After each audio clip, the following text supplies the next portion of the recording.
नमस्कार बच्चों, क्या हाल चाल है। भाई आज का लेक्चर आरंभ करने से पहले एक जरा बात आप सभी बच्चों से करनी बहुत जरूरी है, क्योंकि मैंने कल ग्रुप पे जाके देखा। फर्स्ट टाइम मैंने बच्चे भाई कुछ शायद प्रॉब्लम प्रॉब्लम या डाउट वाउट डाल रहे होंगे, तो मेरे लिए बड़ी हैरानी की बात थी कि डाउट वाउट नहीं सर, स्मार्ट बोर्ड यूज कर लीजिए सर, वो डेप्थ में जा रहा है। हमारे तो सीबीएसई बोर्ड के एग्जाम आने वाले हैं और चैप्टर तो डेप्थ में चला जा रहा है, स्मार्ट बोर्ड क्यों नहीं है, ये नहीं है वो नहीं है। सवाल तो थे ही नहीं कि सर हमने ये क्वेश्चन किया तो हमें इस तरह की समस्या आई। तो मैं समझ गया था कि मैंने कहा भैया आनंद ले रहे हैं बच्चे, और वही जो एक गंभीर समस्या सबके साथ है। हम सभी अगर हम ध्यान से देखें, सारी रिसोर्सेस होने के बावजूद भी कई कंट्रीज हमसे बहुत आगे है, क्योंकि हमारी एक आदत है कि मैं ये क्यों नहीं कर पाया कि ये नहीं था, ये क्यों नहीं कर पा रहा कि ये नहीं है, ये क्यों नहीं कर पा रहा कि ये नहीं है। वो विराट कोहली का एक ऐड आता है, ध्यान से देखा है कि मेरी और सफलता के बीच में जो एक शख्स खड़ा था वो खाली मैं था। नंबर लाने के लिए स्मार्ट बोर्ड नहीं, स्मार्ट तरीका चाहिए पढ़ने का। पांडे सर ने इतने कम रिसोर्सेज के अंदर आप लोगों के लिए इतनी बड़ी चीज इतने कम समय में शुरू कर दी। यही वजह थी कि उनके पैशन, आप लोगों के प्रति उनकी लगन की वजह से मैंने भी कहा कि हाँ भाई पांडे सर के साथ चलेंगे। और मैं देख क्या रहा हूं कि उन की इतनी लगन, इतनी शिद्दत के बाद वो जो ये चीज आपके लिए कर रहे हैं, और आप स्मार्ट बोर्ड जैसी छोटी चीजों के लिए बहस कर रहे हैं। अरे बेटा, प्रशांत सर, अमित सर और मैं, हम कोशिश कर रहे हैं, पूरी जान लगा रहे हैं कि ताकि आपके बढ़िया से नंबर आ जाएं, आप बहुत अच्छा करियर बना जाएं, और आप बेकार की बातों में लगे हुए हैं। इस तरह नहीं होता दोस्तों। मेहनत आपने करनी है, स्मार्ट तरीके से पढ़ने से नंबर आएंगे, स्मार्ट बोर्ड से नंबर थोड़ी चले आएंगे। और इस तरह जब आपको ये बैठ के समझा रहे हैं तो ये तो इस तरीके से होता है कि बेटा हाथ पकड़ के समझाया जा रहा है। पॉइंट टू बी नोटेड, बिल्कुल आपके साथ बैठे हैं, यानी एक तरह से इस वाले कॉन्सेप्ट में तो टीचर बिल्कुल आपके साथ है। अगर ये हम इस तरह से बोर्ड लेके कर रहे हैं, प्रशांत सर और मेरे दोनों के वीडियो अवेलेबल हैं, आप जब चाहें दोनों देख सकते हैं और दोनों मटेरियल को आराम से अपने दिमाग में बैठा सकते हैं। बट आप तो लगे हुए हैं टीवी सीरियल की तरह, वो ये समझाने में लगे हुए हैं आप कि भाई साहब इसके में आनंद आ रहा है, इसके में आनंद लेने नहीं आए हो बेटा, समझने आए हो, नंबर बनाने आए हो। दोनों जो आपके गुरुजी लगे हुए हैं उसको समझते हुए, सारे कंटेंट को इकट्ठा करते हुए आप उस चीज को आराम से अपनी पढ़ाई में लीजिए, तो आप आगे बढ़ेंगे। इससे अच्छा चांस नहीं मिल सकता बच्चों। वेल क्वालिटी एजुकेशन आपको जिस तरह दी जा रही है, और आप इन छोटी छोटी बातों की वजह से अपने आप को खराब कर रहे हो। उस ग्रुप का नंबर 1 सबसे सही यूज करो। क्या सही मायने में आपके पास जो डाउट है उसको उसमें लिखो। सही डाउट क्या होता है उसको बताता हूं अभी मैं। फालतू बातों पे ध्यान मत दो भाई। पांडे सर ने, अमित सर ने, एक हमारे पास हमने स्मार्ट बोर्ड का जुगाड़ किया था। अब आप देख रहे हैं कोविड का दौर चल रहा है, स्मार्ट बोर्ड कोई ऐसी चीज तो नहीं है मैं बाजार से उठा के ले आऊंगा, है ना। तो हमने ये चीज आपके लिए करी है, और बहुत बढ़िया तरीके से। बड़े बड़े आप देखो चीज को, ये नहीं है कि हमारे पास कोई बहुत ज्यादा इन्वेस्टमेंट या बड़ी कोई पैसा चला आ रहा है तो हम कुछ भी खड़ा कर देंगे। नहीं भैया, पांडे सर पूरी मेहनत कर रहे हैं, बच्चों तुम्हारे लिए एफर्ट लगा रहे हैं। कोई ऐसा कोई मुनाफाखोरी नहीं हो रही है कि यहां से उठा दिया जाएगा, है ना। एक ही मिशन है कि आप लोग आराम से कर लो। यूट्यूब पे पेस का बनाया है ना बैच, क्यों बनाया भैया? ताकि 11th का रिवीजन भी होता जाए। अब उसके सिस्टम थोड़े बेटर करने जरूरी हैं यार। अब मैं और प्रशांत सर आपके साथ लगे हुए हैं, इसमें कोई दिक्कत नहीं, लगन से पढ़ो। कोई दिक्कत आती है सर, इस क्वेश्चन में दिक्कत आ रही है, इस टॉपिक में दिक्कत आ रही है, हम दोनों फिर समझा देंगे। अरे मैं और वो आपके गुरुजी हैं भाई, हम दोनों लगे हुए हैं पूरी मेहनत करने में। और श्रद्धावान लभते ज्ञानम, इस बात को ध्यान रखना। श्री कृष्ण ऐसे कह के नहीं चले गए, जिसके अंदर श्रद्धा नहीं है वो कुछ नहीं सीख सकता। टीवी सीरियल नहीं चल रहा है कि उसकी बुराई करनी है, उसकी बुराई करनी है। सीखने आए हो, सीखो, अपने करियर को बनाओ। रही बात डेप्थ में पढ़ाने की, जो मेरे को बच्चों ने कहा कि सर थोड़ा डेप्थ हो रहा है, उसको जो बोला उसकी बात भी मैं कर देता हूं। देखो बेटा, कुछ चैप्टर हैं, सारे नहीं, है ना। जैसे कि इलेक्ट्रोकेमिस्ट्री में डेप्थ में चला रहा हूं, ठीक है। अब वो डेप्थ में चलाने का मकसद है, क्या मकसद है डेप्थ में चलाने का? बड़ा सिंपल, एक चीज सोचो। ये चैप्टर ऐसा है कि जिसको आप देखें तो कंपटीशन टेस्ट में बढ़िया से इससे क्वेश्चन बनते हैं। अब अगर बढ़िया से इससे क्वेश्चन बनते हैं तो ये बढ़िया से आना भी चाहिए। तीसरी बात भैया, जो और चैप्टर आएंगे, मेटलर्जी आएगा, उसमें क्या डेप्थ हो जाएगी भैया? वो तो सिंपल सी बात है। या कुछ चैप्टर ऐसे आएंगे जहां पर अब ऑर्गेनिक अभी शुरू कर दो, कर रहे हैं भैया। नवंबर में मैंने आपसे कहा था फिजिकल केमिस्ट्री पे फोकस कर लो, दिसंबर में ऑर्गेनिक पे करा दूंगा। एक बार में एक चीज कर लो, जरूरी है। कंफ्यूज मत हो, परेशान मत हो, हम जान लगा रहे हैं आपके लिए, टेंशन ना लो, आप मत घबराओ। हमें पता है कोर्स कैसे कैसे हमें खींचना है। डेली बेसिस पे मैं, प्रशांत सर, अमित सर बात करते रहते हैं आपके लिए, कैसे बनाना है, क्या करना है। ऐसे नहीं कर रहे हैं, कोई आपस में कोई रेस नहीं चल रही है हमारी, आपके लिए कर रहे हैं पूरी कमिटेड होके। तो बच्चों, नंबर 1, डेडिकेशन के साथ पढ़ाई करो, परेशान बिल्कुल मत हो, ठीक है। इलेक्ट्रोकेमिस्ट्री मैंने काफी आपके साथ डिस्कस किया है, डिस्कशन बहुत जरूरी है। देखो एक बात सीधा बताता हूं, कॉन्सेप्चुअली अपने आप को स्ट्रांग करना बहुत जरूरी है भैया। कौन कौन से चैप्टर इन डेप्थ में बहुत जरूरी हैं, बता देते हैं आपको। आपका इलेक्ट्रोकेमिस्ट्री इन डेप्थ बहुत जरूरी है, आपका काइनेटिक्स इन डेप्थ बहुत जरूरी है, आपकी ऑर्गेनिक केमिस्ट्री इन डेप्थ बहुत जरूरी है, आपका कोऑर्डिनेशन कंपाउंड इन डेप्थ बहुत जरूरी है 12th में। और मेरी एक बात पूरी तरीके से गांठ बांध लो भैया, और इसको नोट कर लो। सीबीएसई में नंबर लाने हैं तो फिर कोई दिक्कत है ही नहीं, एनसीईआरटी पढ़ाई रहा हूं, पुराने क्वेश्चन कराई रहा हूं, लास्ट 5 ईयर के क्वेश्चन पुराने अगर हम रट भी लेंगे ना बेटा तो भी 95 मार्क्स आ जाएंगे, क्योंकि रिपीटेशन होता है। तो अपने दिमाग वहम मत पालो कि बहुत कोई हुआ है, लेकिन उस सिर्फ क्लास 12th के मार्क्स से कुछ नहीं कर सकोगे, ये भी ध्यान रखना। उसके साथ एडिड एडवांटेज भी चाहिए।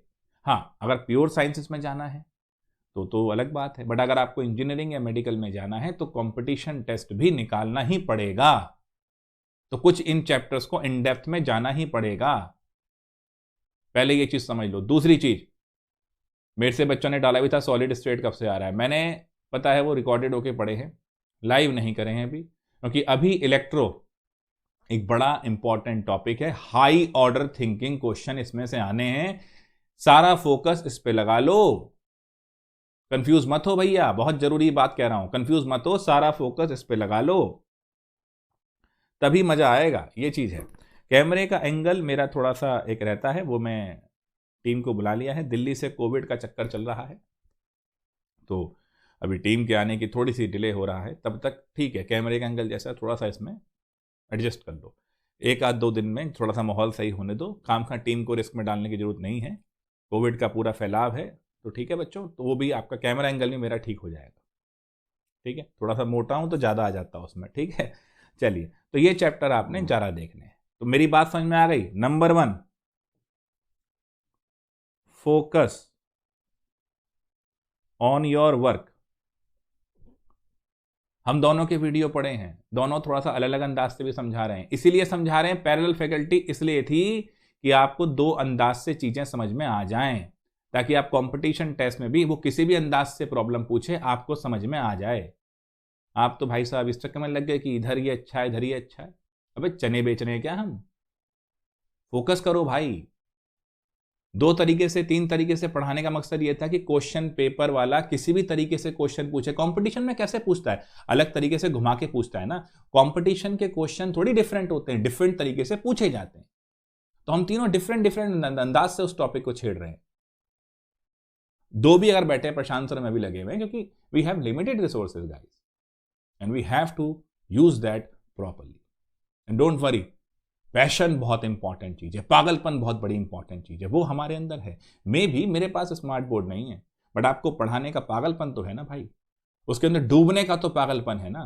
तो बस फिर तुम भी पढ़ने का पागलपन लाओ।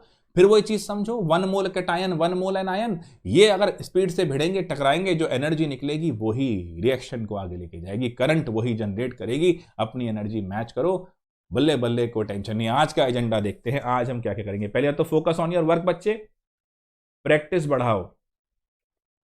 तीसरी चीज, बच्चों ने बोला मैंने डीपीपी इलेक्ट्रोकेमिस्ट्री की डाल दी है, 3 डीपीपी आ चुकी हैं, चौथी और लाइव हो जाएगी संडे को। उससे पहले उनके सॉल्यूशन भी नहीं दूंगा भाई साहब। I want you to solve. मैं चाहता हूं आप उसे सॉल्व करें, 3 बार सॉल्व करें। ये नहीं क्वेश्चन पढ़ा ये तो हमसे होगा नहीं, ऐसे कैसे नहीं होगा, ऐसे आगे पहुंच जाओगे बिना लड़े। लड़ना है तो काम करना होगा, कंपटीशन है ये ध्यान रखना भाई साहब। बोर्ड के नंबर लाना बहुत बड़ा इशू नहीं है, बार बार समझाता हूं बोर्ड में किस तरह नंबर लाने हैं, क्वेश्चन कैसे लिखना है, आंसर कैसे लिखना है।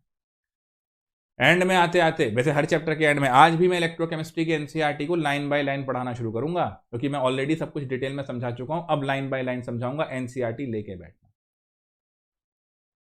बार बार कहता हूं, पूरी स्टडीज को एनसीईआरटी के अराउंड घुमाता हूं। एक्सटेंड तो करना पड़ेगा, नहीं तो कंपटीशन में क्या होगा भाई। फोकस करो, अब प्रैक्टिस करो। अब तीसरा, फुल डेडिकेशन से कंप्लीट फेथ रखो। देखो बेटा, या तो 0% भरोसा रखो किसी पे, या 100% भरोसा रखो किसी पे। बीच वाला भरोसा काम नहीं करता। मुझ पे और हमारी टीम पे 100% फेथ रखो, डरो मत। कल का टीचर नहीं है, एक्सपीरियंस से बोल रहा हूं। प्रोफाइल भी आप देख सकते हो, सर ने भी बताया होगा। पहली बार बहुत उससे कह रहा हूं तो 100% फेथ रखो, देखो मजा आएगा। दवाई असर तभी करती है जब भरोसा होता है। इसलिए कहा गया श्रद्धावान लभते ज्ञानम। टेंशन ना लो यार, इसमें क्या है, चीज चल रही है, मैं आपको दिख रहा हूं, मेरा बोर्ड आपको दिख रहा है, ठीक है। अब प्रेजेंटेशन उस तरीके से जो है पीपीटी नहीं है, वो नहीं है, बिजनेस प्रेजेंटेशन नहीं दे रहा हूं मैं यहाँ पर आपको। मुझे इन्वेस्टमेंट नहीं चाहिए आपसे, मुझे आपके टाइम की इन्वेस्टमेंट चाहिए। कोई बिजनेस नहीं चला रहा हूँ, क्लास चला रहा हूँ। तो गुरुजी की बात ध्यान से समझते हुए चीज़ों को आगे बढ़ाओ। ये 3 फैक्टर को ध्यान रखो। आज का एजेंडा क्या क्या है। नंबर 1, एक तो मैंने अभी तक आपको इस चैप्टर में from the very beginning recap थोड़ा सा करा रहा हूं, तो ध्यान रखना। मैंने फर्स्ट क्लास के अंदर पूरा ओवरव्यू लिया था, जहां मैंने इलेक्ट्रोलिटिक सेल के विषय में बताया था, जहां मैंने इलेक्ट्रोलिटिक सेल के विषय में बताया था। मैंने conductance, conductivity, molar conductivity, equivalent conductivity, Kohlrausch law, ये सब लिए थे। और उसके बाद मैं चला जा रहा हूं इलेक्ट्रोकेमिकल सेल के ऊपर, पूरी डिटेल आपको मैंने बता दी है।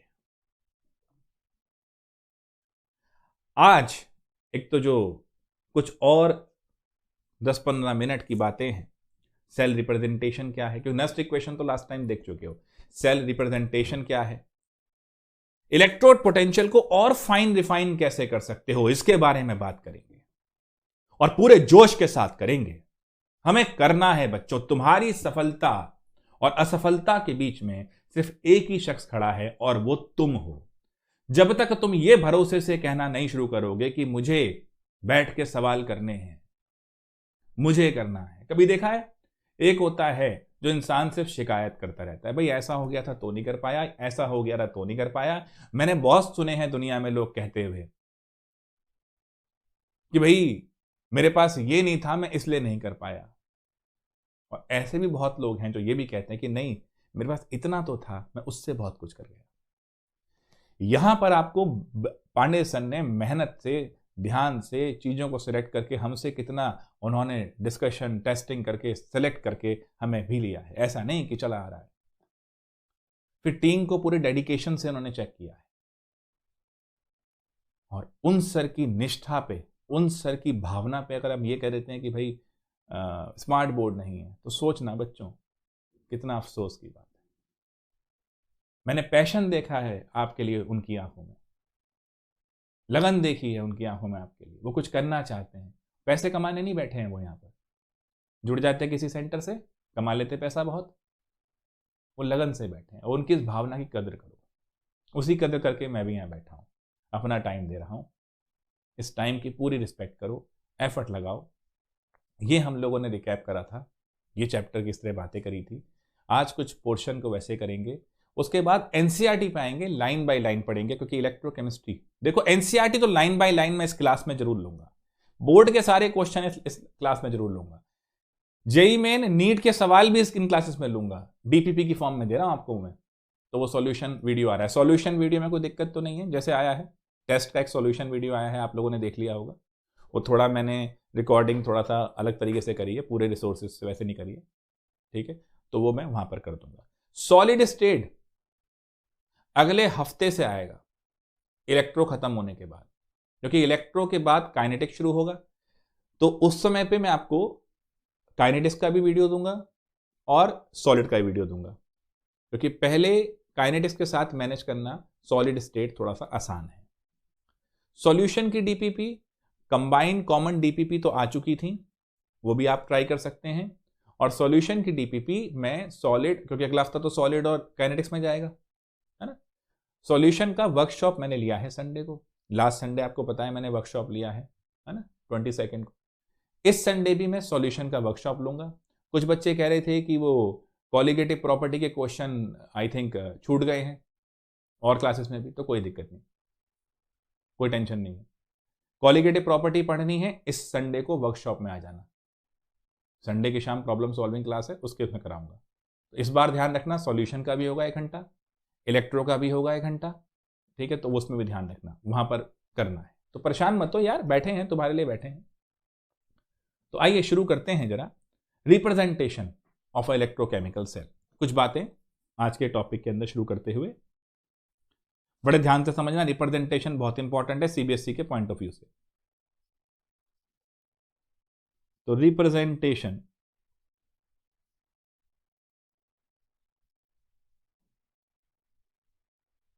Of an electrochemical cell. मेरे बच्चे, हमें यह पता है कि जो ऑक्सीडाइज होता है वो एनोड है यहां पर, तो क्योंकि भाई ऑक्सीडाइज हुआ है ना, तो इलेक्ट्रॉन तो छोड़ के जाएगा ना, तो इलेक्ट्रोड तो नेगेटिव हो जाएगी, बड़ी सीधी सी बात है। तो अब सबसे पहले हमें यह ध्यान रखना है, ये सारे पॉइंट बड़े ध्यान से नोट करना। Anode that is negative electrode, साथ साथ नोट करो मेरे, is written on the left hand side.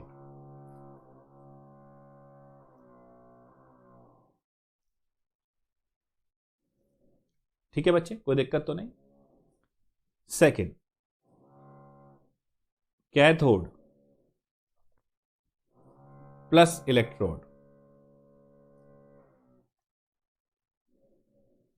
is written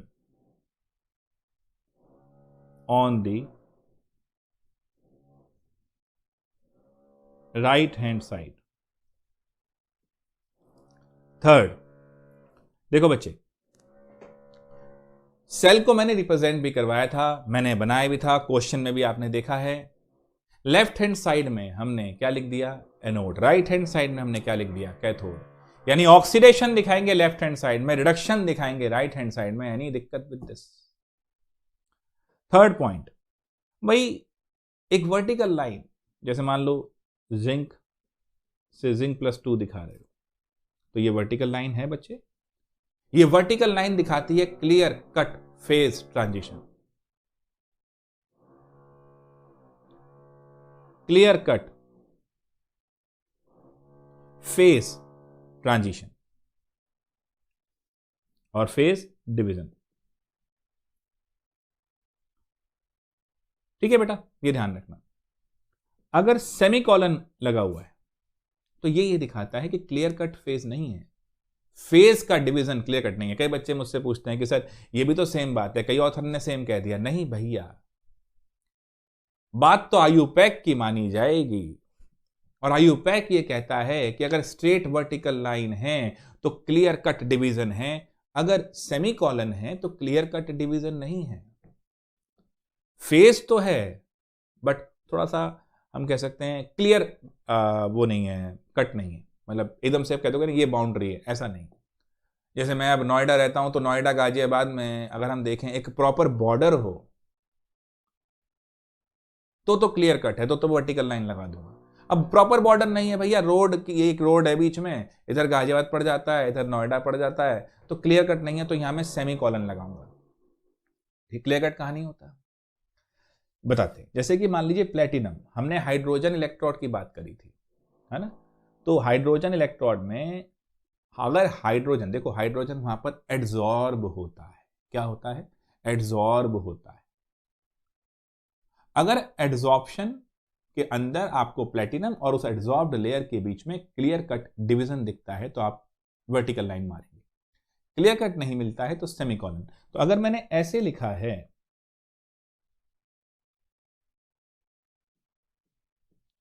इसका मतलब क्लियर कट नहीं है। और अगर मैंने ऐसे लिख दिया होता तो now in this case there will be a clear cut division. तो अगर सेमीकोलन है तो हम ये कहेंगे नो क्लियर कट डिवीजन। ठीक है बच्चे, सेल रिप्रेजेंटेशन। अगर वो सीबीएसई बोर्ड में आपसे पूछ लेता है कि how to represent electrochemical cell, so these are the steps which you have to write, ये आपको लिखने हैं भाई मस्त तरीके से, क्या टेंशन है। अब इसके अंदर सॉल्ट ब्रिज तो आया नहीं सर, अभी आ जाएगा सॉल्ट ब्रिज। सॉल्ट ब्रिज कैसे करें, कौन सा पॉइंट लिख दिया, लास्ट फोर्थ, तो अब लिखेंगे हम fifth. Salt bridge is represented और indicated by, is indicated by two vertical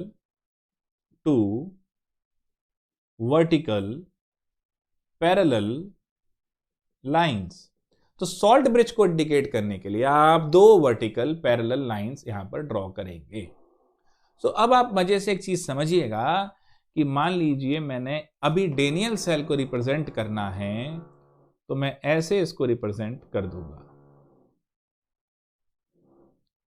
तो this line will denote what, phase division.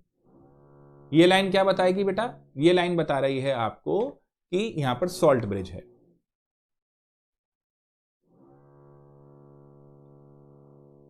अब देखो यहां पर हो रहा है ऑक्सीडेशन, ध्यान से देखना, यहां पर हो रहा है ऑक्सीडेशन, तो ये है मेरी एनोड,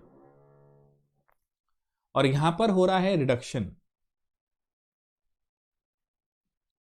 तो ये है मेरी कैथोड। डन है भाई, कोई दिक्कत किसी भाई को, कोई टेंशन। चलिए अब अगर मैं आपसे एक चीज पूछ लूं, इलेक्ट्रोड पोटेंशियल पे बहुत ज्ञान पेला है, आपसे अगर एक झलक पूछा जाए कि चलो बेटा गौरव सर ने बहुत बता दिया, प्रशांत सर ने बहुत बता दिया, आप बताइए इलेक्ट्रोड पोटेंशियल क्या होता है।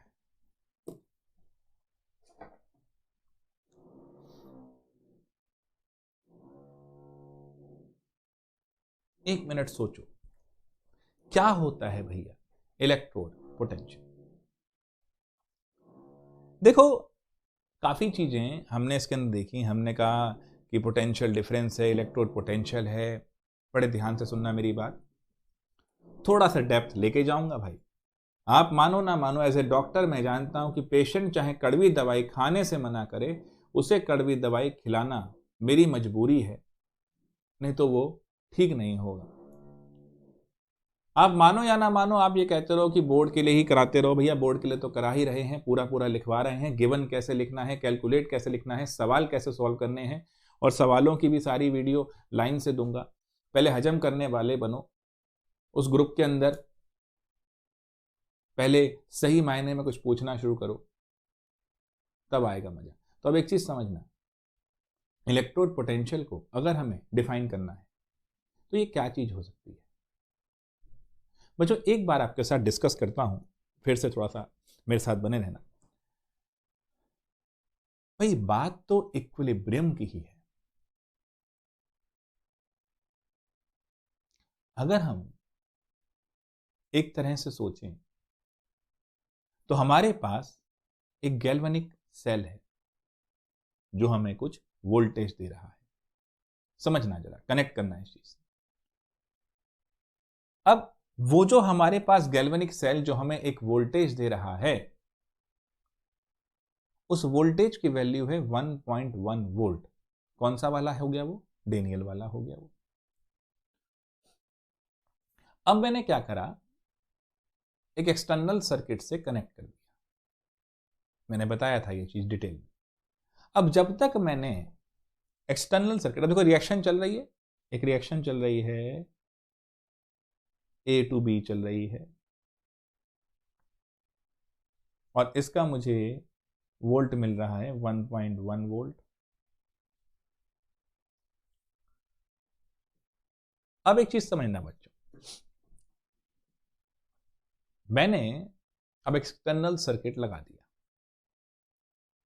एक्सटर्नल सर्किट लगाते ही धीरे धीरे वहां वोल्टेज बढ़ानी शुरू करी। अब एक वोल्टेज यहां चल रही थी, एक वोल्टेज रिवर्स डायरेक्शन में आनी शुरू हो गई। आप दौड़ रहे थे,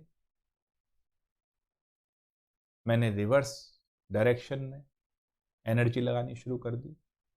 आपकी दौड़ने की रफ्तार धीरे धीरे कम होनी शुरू हो जाएगी। बिल्कुल आपकी ही एनर्जी के अपोजिट ले आऊंगा तो आप रुक जाएंगे। डन है?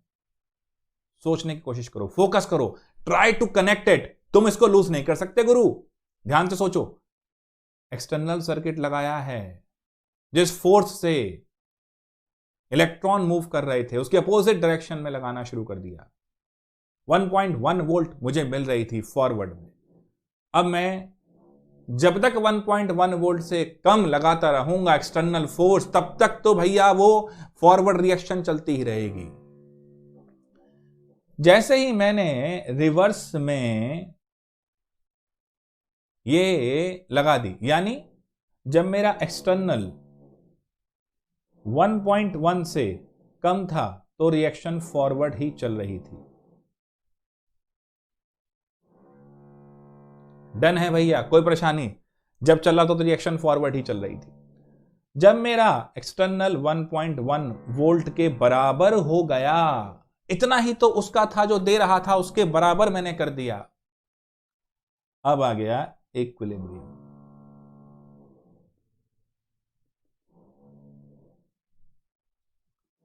यहां पर अब मेरी रिएक्शन क्या हो गई? स्टॉप हो गई। क्यों? इक्विलिब्रियम ही तो यही है बच्चे। जिस रफ्तार से फॉरवर्ड हो रही थी उसी रफ्तार से बैकवर्ड हो रही थी, डायनेमिसिटी आ गई। हमें लग रहा है रिएक्शन नहीं हो रही, रिएक्शन रुक गई। अरे मेरे भाई, रिएक्शन तो कंटिन्यूअसली चालू है। आनंद इसी बात का है। लेकिन फॉरवर्ड बैकवर्ड बराबर होने की वजह से अब आपको लग नहीं रहा कि ये हो रही है, क्योंकि इफेक्टिवली अगर देखा जाए दोनों फोर्स बराबर हो गई तो अब इलेक्ट्रॉन थोड़ी भाग दौड़ मचाएगा। याद करो मैंने बताया था पानी वाला एग्जांपल, हाई से लोअर जा रहा है, बराबर हो जाएगा तो रुक जाएगा ना मामला। अब मैंने 1.1 वोल्ट से ज्यादा कर दिया एक्सटर्नल। अब रिएक्शन मेरी बैकवर्ड की डायरेक्शन में आ गई। इलेक्ट्रोलाइटिक सेल हो गया ना अब ये। तो एक समहाउ रिवर्सिबिलिटी इस चीज में है। यहां पर क्या है बच्चे? रिवर्सिबल। इक्विलिब्रियम के दौरान भी तो ये होता था ना, रिएक्शन शुरू हुई है भाई साहब, फॉरवर्ड डायरेक्शन में मूव कर रही है, प्रोडक्ट बनने शुरू हो गए, फिर जब प्रोडक्ट एक निश्चित अमाउंट पे आ रहे हैं तो बैकवर्ड में शुरू हो गए, और दोनों की रेट जब बराबर हो जाएगी तो इक्विलिब्रियम हो जाएगा। बात पल्ले पड़ रही है, कितना आसान चीज थी। तो इलेक्ट्रोड पोटेंशियल अगर सिंपल टर्म में कहा जाए तो इलेक्ट्रोड पोटेंशियल ये है कि कितना इलेक्ट्रॉन छोड़ सकते हो और कितना इलेक्ट्रॉन ले सकते हो in relative to the other. Proper definition note कर लो। ये JEE advance, JEE mains, NEET और बिट सेट चारों में इलेक्ट्रो के ऊपर इसके अंदर क्वेश्चन आपको मस्ती से दिखेगा। नोट कर लो भाई, इसी कॉन्सेप्ट के ऊपर दिखेगा कि the magnitude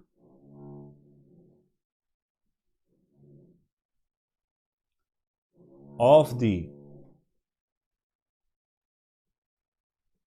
electrode potential of a metal is a measure of its relative tendency to gain or lose electron। किस तरीके से रिलेटिव टेंडेंसी है, देखो कितना सिंपल डेफिनेशन होगा इलेक्ट्रोड पोटेंशियल। सो मैग्नीट्यूड जो है मेटल का, इलेक्ट्रोड पोटेंशियल अगर हम बात करें, किस रिलेटिव टेंडेंसी कैसी है, लूज करने की है या गेन करने की। अब मैं बताओ, अब मैं यही तो कहता आ रहा हूं गुरु, all reactions are acid based. भाई देखो, समवॉट आपको ऐसा फील हो सकता है कि सर जो है एक टॉपिक के अंदर दूसरा इन्वॉल्व कर देते हैं, बट जरूरी है। देखो पहली क्लास में तो मैंने सिर्फ अभी भी एनसीईआरटी पढ़ूंगा, कोई टॉपिक मिक्स नहीं करूंगा उसमें, एनसीईआरटी के लाइन से चलूंगा। क्लास में डेप्थ में टॉपिक को लिंक करना इसलिए जरूरी है, वहां केमिस्ट्री का ये नहीं आता कि कंपटीशन टेस्ट में कि भाई साहब इसी टॉपिक से मैं सवाल दूंगा, वो मिला के देता है वो। अब मुझे एक बात बताओ, किसी आदमी की आदत ही नहीं है मिले हुए क्वेश्चन देखने की, टॉपिक को समझने की हैबिट ही नहीं है, तो क्या एग्जाम वाले दिन देख लेगा भाई, समझ जाएगा उस तरीके से? नहीं समझ सकता। तो हैबिट तो बिल्ड करनी पड़ेगी। वो रोल किसका है? मेरा है। फिर वही बात बोलूं, अरे मेरे भाई कई बच्चे कह रहे हैं कि जी ये ऐसे वो वैसे। अरे भाई नहीं, कोई वैसे वैसे नहीं। As a doctor, as a teacher, this is our responsibility. बार बार कह रहा हूं कि आपको कड़वी दवाई और चीजें बताई जाएं, अगर वही देते रहेंगे कि जो सिर्फ आपको पसंद है जी, बड़ा पसंद आ रहा है जी, अरे तो आसान था तो पसंद भी तो आ रहा था, उसमें क्या मजा है भाई? अब मीठी गोली देता रहूंगा तो क्या तुम ठीक हो जाओगे? नहीं, हैवी एंटीबायोटिक चलानी पड़ेगी ना, हैवी दवाइयां देनी पड़ेंगी, तभी तो ठीक होगे। तो फॉलो करो इसको, और फॉलो कब करोगे? जब फेथ होगी, फिर वही चीज आ गई। तो ये डेफिनेशन नोट करो, ये डेफिनेशन दिमाग में घुमाओ, जरूरी है। अब proper definition standard electrode potential की भी मैंने कई बार लिखवा दी, कई बार बता दी। स्टैंडर्ड इलेक्ट्रोड पोटेंशियल आपसे पूछ रहा हूं, विद इन अ सेकेंड बताओ मुझे। और अगर नहीं आ रही है with in a second, definition दिमाग में नहीं आ रही है भाई, तैयारी में कमी है, अभी झोंका नहीं है अपने आप को। देखो जरा, the potential difference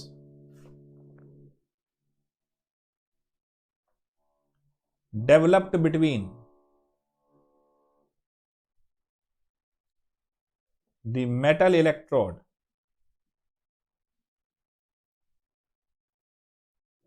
and the solution of its ions, और ये ध्यान रखना, at 1 molar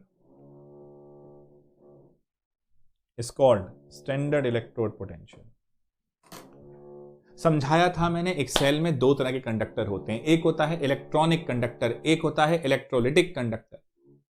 यहां मैंने जो ये वर्ड यूज करा इन पर्टिकुलर, मैंने ये बोला कि potential difference developed between the metal electrode and the solution of its ions at 1 molar is called SEP। Now look at this, यहां पर जो मेटल इलेक्ट्रोड है वो इलेक्ट्रॉनिक कंडक्टर है, और जो सॉल्यूशन ऑफ इट्स आयन है वो इलेक्ट्रोलिटिक कंडक्टर है। भैया हमारे पड़ोस में सारी कंस्ट्रक्शन आज ही कर देंगे ये, इन्हें पता लग गया, सर जी क्लास ले रहे हैं। सो बच्चे, हमारे पास हैं दो चीजें, इलेक्ट्रॉनिक कंडक्टर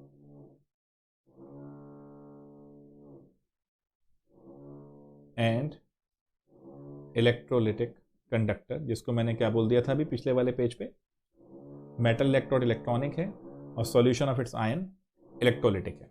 क्लियर है बेटा? कोई दिक्कत तो नहीं गुरु? ये ध्यान रखना। तो इन दोनों के बीच में जो पोटेंशियल डिफरेंस बनता है भैया, उसी को क्या बोला जाता है? उसी को बोला जाता है स्टैंडर्ड इलेक्ट्रोड पोटेंशियल। अब मेजरमेंट कैसे करोगे ऑफ इलेक्ट्रोड पोटेंशियल? मैंने आपसे यह भी कहा था कि सिंगल इलेक्ट्रोड का तो आप निकाल ही नहीं सकते।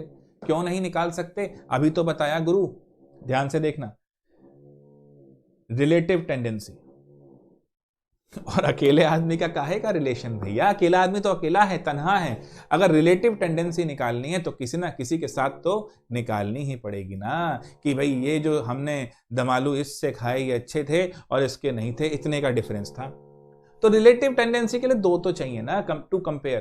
तो अब यहां से देखो मेजरमेंट ऑफ इलेक्ट्रोड पोटेंशियल, तो बेसिकली यहां पर भी हमें दो सेट तो चाहिए ना, तभी तो we can compare, otherwise how we can compare. तो मेरे भाई हेडिंग लगा लो, फिर समझा रहे हैं आपको। हेडिंग आ जाएगी मेजरमेंट ऑफ इलेक्ट्रोड पोटेंशियल।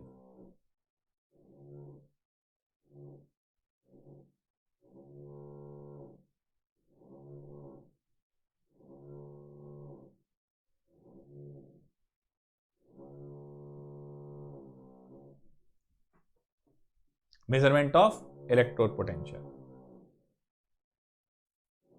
आ गया ब्लू कलर? हाँ आ गया भाई। अगर हमें इलेक्ट्रोड पोटेंशियल निकालना है तो पहले तो एक वोल्टेक सेल बनाना पड़ेगा, यानी basically combination of two electrodes is known as voltaic cell. और उसमें एक ले लेंगे SHE। SHE के विषय में लास्ट क्लास में क्वेश्चन CBSE में कैसा आएगा और उसका आंसर कैसे लिखेंगे ये भी बता चुका हूं।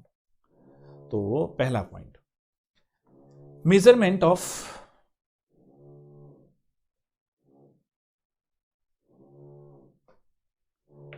इलेक्ट्रोड पोटेंशियल, ये सब तुम्हारे स्कूल के बोर्ड एग्जाम के नोट्स के लिए ही लिखवा रहा हूं। Of A given electrode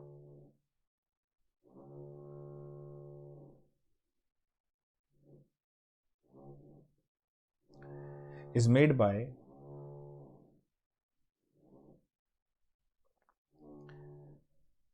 constituting a voltaic cell with SHE। मेरे भाई क्या था ये? Standard hydrogen electrode. Standard word का मतलब ही यही है कि आपने 1 मोल कंसेंट्रेशन कर रखी है, 1 मोलर कंसेंट्रेशन है। 1 मोलर का मतलब क्या है? 1 मोल इन 1 लीटर। तो ये चीज समझ लेना गुरु। अब आइए जरा कैसे कर सकते हैं।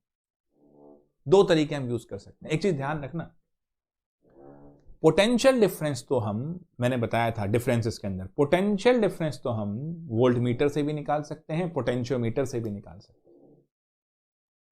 EMF सिर्फ पोटेंशियोमीटर से ही निकाला जाता है। डिफरेंस में डाला था। मन तो बहुत था कि पोटेंशियोमीटर से EMF निकालना भी सिखाई दें, कि फिर बच्चे बोलेंगे सर डेप्थ में चले जाते हो, फिर अच्छा नहीं लगता। मैं हमेशा कहता हूं सिखाना बहुत कुछ चाहता हूं, लेकिन रिस्पॉन्स आपसे भी आना चाहिए, तभी आनंद आता है दोस्तों। पांडे सर को आपने देखा है, मेरे को भी आप देख रहे हो, एफर्ट पूरा लगाते हैं। इसमें बच्चों का करियर, तुम्हारा फ्यूचर बहुत इंपॉर्टेंट है। तुम्हें नहीं पता है कि तुम्हें क्या क्या पढ़ना है, हम लगे हुए हैं ना, हमें पता है कि तुम्हें ये सब आना चाहिए ताकि तुम ये चीज निकाल पाओ। एक कोच को ये पता होता है कि इतना दौड़ेगा तभी तो कवर कर पाएगा, उसी स्ट्रेटेजी से पढ़ा रहे हैं।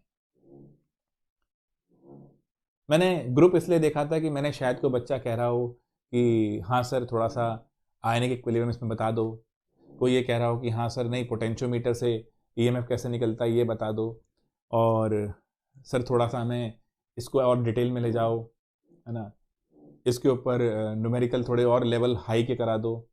और वहाँ मैं क्या देख रहा हूँ कि सर स्मार्ट बोर्ड से पढ़ा दो। सोचो बच्चों, जिंदगी चांस में नहीं मिलती, चॉइस से मिलती है, ध्यान रखना। चलो देखता हूं मैं। एक चीज ध्यान रखना कि जब मुझे पोटेंशियल डिफरेंस निकालना है तो that can be measured by, इस सेल को जब मैंने कनेक्ट कर दिया, so potential difference can be calculated by या तो आप कैलिब्रेटेड वो ले लो अपना क्या potentiometer, by a well calibrated potentiometer, और एक ऐसा वोल्ट मीटर ले सकते हो उसका रेजिस्टेंस बहुत हाई हो, और अ हाई रेजिस्टेंस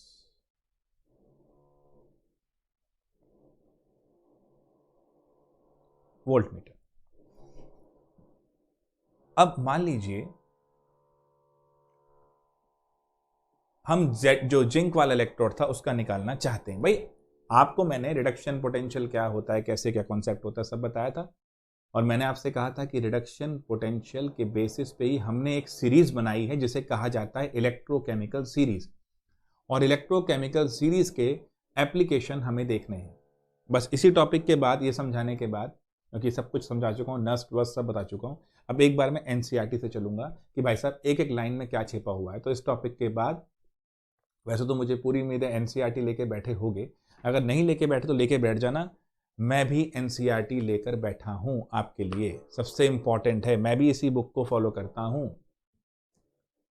केमिस्ट्री में। हाँ ये अलग बात है बच्चों, देखो एक डिटेल में ले जाना इसलिए जरूरी है कि वो एनसीईआरटी बेस्ड, देखो एनसीईआरटी तो पूछेगा वो बोर्ड में पूरा जो चल रहा है, एनसीईआरटी बेस्ड पूछेगा वो जेईई मेन में।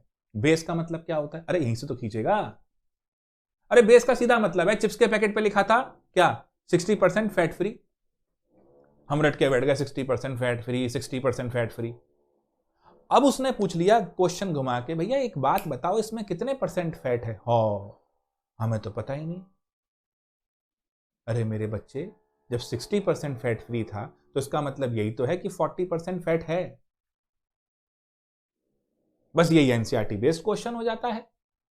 लेकिन जिसने रटा हुआ होता है कि मेरे को तो एनसीईआरटी की लाइन रटी हुई है, उसे पता होता है कि भाई 60% फैट है, 60% फैट है। अबे तो चाचा उसने पूछ तो लिया कितने परसेंट फैट नहीं है, तो 40%। अगर 60% फैट नहीं है तो 40% फैट है, 60% फैट है तो 40% नहीं है, इसे सोचना है खाली। मैंने आपसे कहा जाओ रेस्टोरेंट से आलू गोभी लेकर आओ, आप वापस आ गए कि सर वहां तो है नहीं। मैंने फोन किया, मैंने आलू गोभी नहीं है क्या, कहता है जी। मैंने बच्चा भेजा उसको मिली नहीं, कहता सर बोर्ड पे तो गोभी आलू लिखा है। अब इस तरह की अगर मेंटेलिटी है तो भैया भगवान मालिक है, क्योंकि फ्यूचर में रटे हुए की कोई वैल्यू नहीं है, सोचने वाले की वैल्यू है। रटा हुआ तो कंप्यूटर चला लेगा ना, आपकी क्या जरूरत है। इसलिए ध्यान दो, हाई रेजिस्टेंस वोल्ट मीटर हमने चाहिए निकालने के लिए, हमने एक वोल्टेज सेल बना लिया है मस्ती से। तो भाई how to calculate SEP of zinc electrode, बड़ा आसान है। एक बना लो इसका सेल, पहले ध्यान से देखना एक एक स्टेप। अब हाइड्रोजन के साथ बनाना चाहते हैं, कैसे बनाएंगे SHE के साथ। कक्षा 10 में एक छोटी सी मेटल की एक्टिविटी सीरीज थी। जो अच्छी मेटल होती है वो इलेक्ट्रॉन लूज करना चाहती है, याद है ना ये चीज। जो अच्छी मेटल होती है वो इलेक्ट्रॉन लूज करना चाहती है, जो बुरी मेटल होती है यानी नॉन मेटल होती है वो इलेक्ट्रॉन लेना चाहती है। तो मेटल की एक्टिविटी सीरीज क्या थी, आपने कैसे याद किया वो आपकी मर्जी, मैंने कैसे याद किया बता देता हूं। एक्टिविटी सीरीज ऑफ मेटल, क्योंकि SHE के साथ आपको ये ध्यान रखना पड़ेगा, एक्टिविटी सीरीज ऑफ मेटल। कोई नहीं कैल्शियम मांगेगा आज, इसके बाद सीरीज यहां चलेगी। कोई नहीं कैल्शियम मांगेगा आज जिन पे फालतू पैसे हैं, चूचू होंगे अगली अंडे। मैंने ऐसे याद किया था, कोई नहीं कैल्शियम मांगेगा आज जिन पे फालतू पैसे हैं, चूचू होंगे अगली अंडे। अब हाइड्रोजन से ऊपर वाले बढ़िया मेटल हैं, बढ़िया मेटल हैं तो हाइड्रोजन को इलेक्ट्रॉन देंगे तो उनको हम एनोड बनाएंगे, हाइड्रोजन से नीचे वालों को कैथोड बनाना पड़ेगा क्योंकि वो तो हाइड्रोजन से इलेक्ट्रॉन ले लेंगे। अब कुछ बच्चों को बचपन से ही दुविधा होती है कि इसे क्या कहेंगे, इसे क्या कहेंगे, तो दुविधा तो कुछ नहीं है, सिल्वर है, ये गोल्ड है। कुछ बच्चे चिल्लाएंगे सर सीरीज में प्लेटिनम भी था। मेरे बच्चे, इसको तो मेजर याद करो, आनंद आ जाएगा। तो इसका मतलब अब जिंक की बात की गई है और SHE के साथ लिंक करके वोल्टाइक सेल बनाना है। जिंक हाइड्रोजन के मुकाबले एक बढ़िया मेटल है, तो हाइड्रोजन को तो इलेक्ट्रॉन देगा भाई मेरे, जो मेटल होगा वो इलेक्ट्रॉन देगा, जो नॉन मेटल होगा वो इलेक्ट्रॉन लेगा। तो इसमें बढ़िया किसका आनंद है, जरा देखिए। अब अगर मैं सेल को रिप्रेजेंट करूं तो मैं जिंक को एनोड बनाऊंगा ही बनाऊंगा, और कॉपर को मैंने कैथोड बनाया है। अरे रिएक्शन काहे लिख रहे हो भैया, प्रेजेंटेशन करो। गुरुजी ने क्या गलती करी थी भाई, रिएक्शन लिखने लगे थे। अब एक चीज सोचिए, प्रेजेंटेशन में सर कंसंट्रेशन तो बनाई ही नहीं। अरे काहे नहीं बनाई, रुकिए तो सही, देखिए तो सही। यहां लिख दिया 1 मोलर, यहां लिख दिया 1 मोलर ब्रैकेट लगा के, ये हो गई कंसंट्रेशन। और अगर नहीं लिखी है इसका मतलब 1 मोलर ही है, और अगर कुछ और होगी तो लिखी जाएगी ही जाएगी, सिंपल सी बात है। EMF ऑफ द सेल कैसे निकलता है,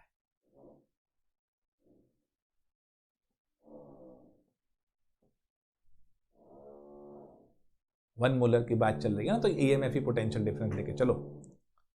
तो ये रहेगा E कैथोड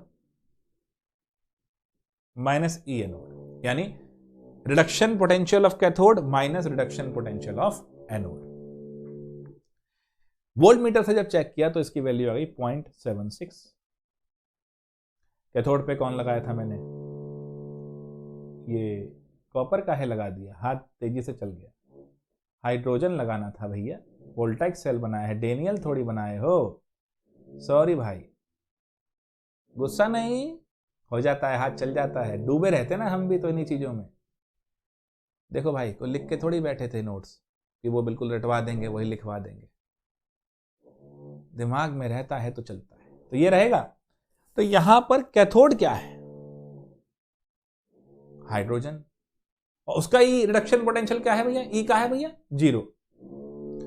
सर SHE का 0 वोल्ट लिया जाता है, SHE का 0 वोल्ट लिया जाता है कब, 1 मोलर कंसंट्रेशन, 298 केल्विन टेम्परेचर, 1 बार प्रेशर। एक तो हमारे पड़ोसियों ने भाई साहब जबरदस्त तैयारी कर रखी है फ्लैट को बढ़िया बनाने की, दिन भर ये ठूठा ठपक होती है। अभी भी देखो तो मशीन चल रही है, सिर घुमा देते हैं। तो माइनस कर लेंगे तो ये रिडक्शन पोटेंशियल ऑफ एनोड आ जाएगा।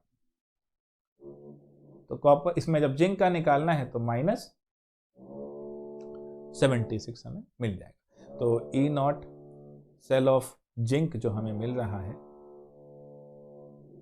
लेकिन ये ध्यान रखिए ऐसे लिख देंगे तो ये ऑक्सीडेशन पोटेंशियल है,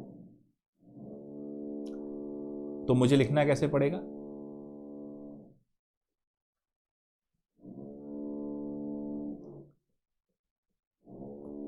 और अगर ये लिखूंगा तो उसका साइन चेंज कर दूंगा।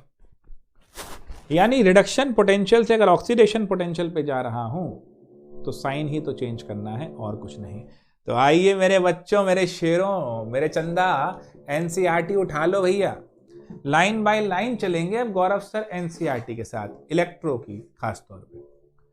मैंने देखा बच्चों ने डाल रखा है, एक रिक्वेस्ट आई है सॉल्यूशन का, सर NCERT का बता दीजिए, बैक एक्सरसाइज। चलो जी, इस संडे की वर्कशॉप में जो सॉल्यूशन की करनी है, आइए सॉल्यूशन के क्वेश्चन कर लेंगे। 41 क्वेश्चन है, आनंददायक स्थिति है। और इस 41 में से मैक्सिमम शायद 15-16 तो हम पहले ही बता चुके हैं, शायद 21-22 तो बता ही चुके हैं, तो और भी निपटा देंगे वर्कशॉप में, उसके बाद फिर जाएंगे। तो भरोसा रखो भाई, हम तो पहले ही करा रहे हैं, काहे इतना परेशान हो। चलिए, electrochemistry from NCERT line by line for CBSE, for JEE mains, they for NEET. आइए शुरू करते हैं। मैं गौरव शर्मा आपके साथ, आइए शुरू करते हैं। सो इलेक्ट्रोकेमिस्ट्री लाइन बाय लाइन पढ़ा रहा हूं, ध्यान रखिएगा। और मेन सारे पॉइंट जो पढ़ेंगे उसको लिखेंगे भी, मैं भी लिखूंगा, आप भी लिखिए, इसी क्लास में प्रैक्टिस हो जाएगी, घर पे करने की टेंशन नहीं। मैथ्स और फिजिक्स में ध्यान देना। हेडिंग दे लो भाई साहब। अब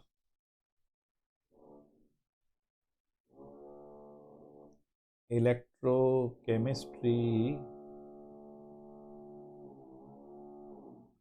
मास्टरी फ्रॉम, अपना इंग्लिश बढ़िया है ना, रबड़ से बिठा लेता हूं, फ्रॉम का कुछ और हो गया, एनसीईआरटी। अब भैया देखिए, electrochemistry is the study of production of electricity from energy released. NCERT से पढ़ रहा हूं। Electrochemistry is the study of production of electricity from energy released during spontaneous chemical reaction and the use of electrical energy to bring about non-spontaneous chemical transformation।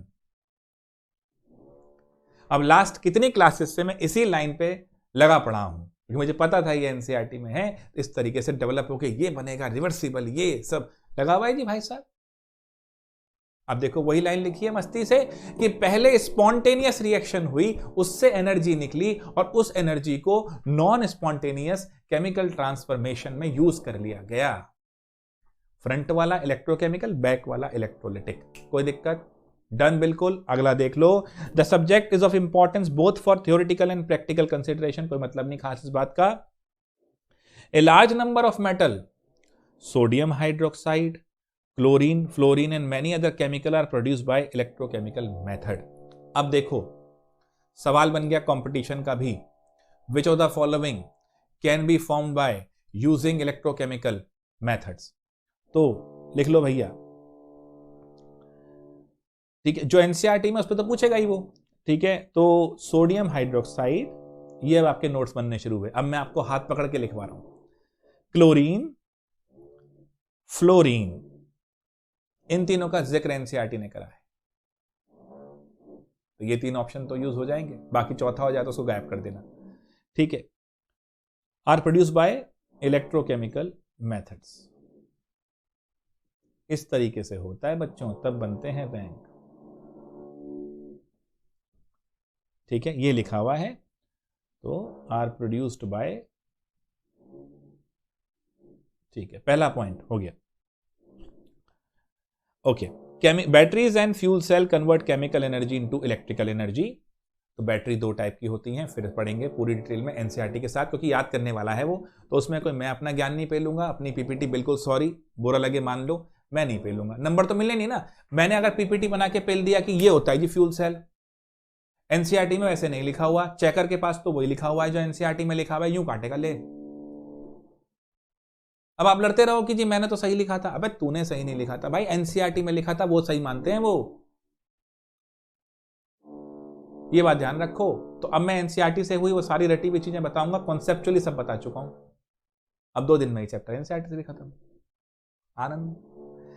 सो आप देखिए, लेकिन साथ में NCERT चाहिए, मेन पॉइंट यहां लिखवाता रहूंगा, क्लास वर्क कॉपी लेके अटेंड रहो।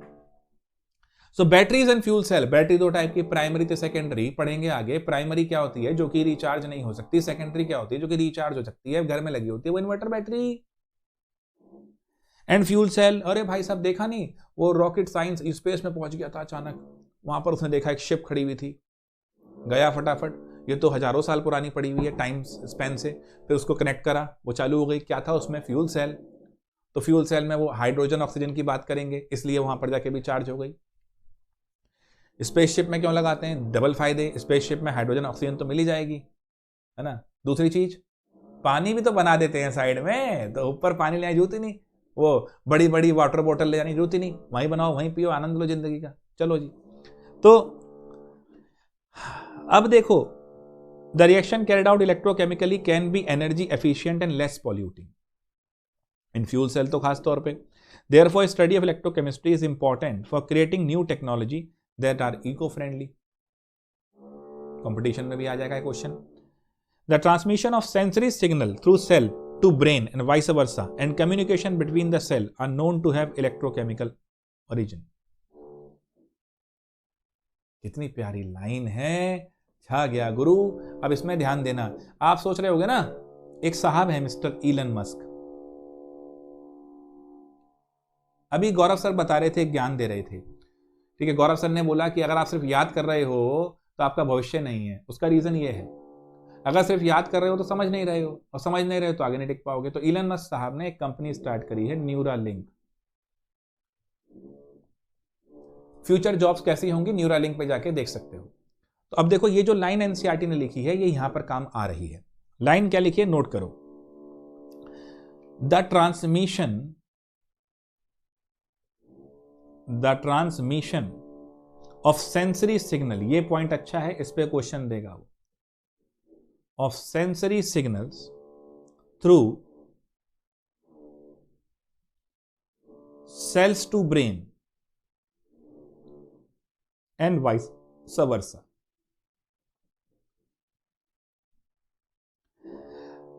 And communication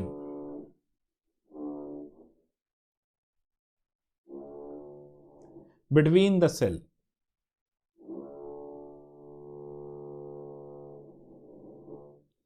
are known to have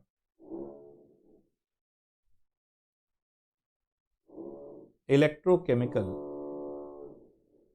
origin. अब इस पे भैया तो एनसीईआरटी ने लिखा, वहां वो क्या खेल कर सकता है, वो आपसे कह देगा जी हमारी बॉडी में खासतौर पे बच्चों एक पंप होता है, सोडियम पोटेशियम पंप कहा जाता है इसे,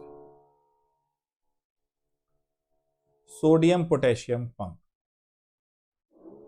खैर बहुत डिटेल बायोलॉजी तो नहीं ले जा रहा, लेकिन उसमें क्या होता है, उसमें सोडियम और पोटेशियम की कंसंट्रेशन वेरी करती है एक्स्ट्रा सेलुलर और इंट्रा सेलुलर फ्लूइड में। यहां से क्वेश्चन वहां खेल देगा, कंसंट्रेशन इन दोनों की अलग अलग कर देगा, और इसको एक इलेक्ट्रोकेमिकल सेल की तरह प्रेजेंट कर सकता है। तो क्योंकि एनसीईआरटी में यह चीज दी गई है, तो कंपटीशन में यह क्वेश्चन बन सकता है। नीट में डायरेक्टली इसी बात पे पूछ लेगा, जेई मेन में बहुत हुआ तो इन दोनों की कंसंट्रेशन चेंज कर लेगा, और एडवांस में इसी के ऊपर एक बड़ा पैराग्राफ बना के चिपका देगा।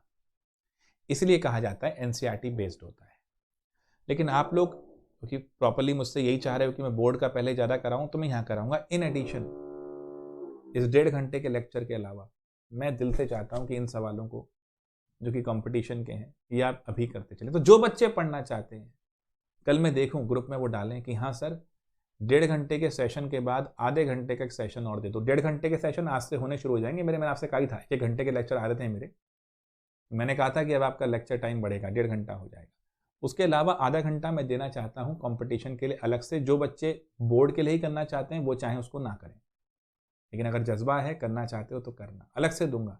मेरी तरफ से प्रेशर नहीं है कि नहीं ज़बरदस्ती करो अब, ठीक है। तो आप अगर चाहते हैं तो मैं कल देखूंगा ग्रुप में आप डालेंगे कि हाँ सर हाफ एन आवर इस 1.5 आवर के अलावा दे दें, तब दूंगा भाई, वैसे नहीं आप चाहोगे तब। तो ये सोडियम पोटेशियम पंप के ऊपर क्वेश्चन दे सकता है, आप नहीं कुछ कह सकते, एनसीईआरटी में छुपा हुआ है, वहां से निकाल के आपको दे देगा। Electrochemistry is therefore a very vast and interdisciplinary subject. In the unit we cover some of its important elementary aspect. Page number 64 मेरे हिसाब से एनसीईआरटी का है। इस पे जब आप आते हैं तो आपको डेनियल सेल दे रखा है, गैल्वेनिक सेल दे रखा है, और इनके डायग्राम दे रखे हैं। ये हम ऑलरेडी डिस्कस कर चुके हैं, फटाफट रीड कर रहा हूं, इसको समझा रहा हूं। In class 11th we had studied the construction and functioning of Daniel cell, redox reaction में पढ़ा था। This cell convert the chemical energy liberated during the redox reaction. Redox reaction बताई था, reduction oxidation simultaneously. Zinc +2, copper solid में copper +2 जा रहा है। To electrical energy and has an electrical potential equal to 1.1 volt, already मैंने explain कर दिया। When concentration of zinc and copper ions is unity, दोनों इलेक्ट्रोलाइट की कंसंट्रेशन यूनिटी ली गई है, 1 मोलर ली गई है, कोई दिक्कत नहीं, already you know it. Such a device is called a galvanic or a voltaic cell and particularly Daniell cell जिसको हम कह रहे हैं। If an external opposite potential, ध्यान रखना मैं बार बार क्लासेस में चिल्ला चिल्ला के बोल रहा हूं, फालतू नहीं बोलता, लेकिन एक बात को बार बार प्रेशराइज करता हूं जो कि इंपॉर्टेंट होती है। If an external opposite potential is applied in the galvanic cell बच्चों थोड़ा सा मुझे लगता है, अरे ये क्या हो गया मेरे साथ।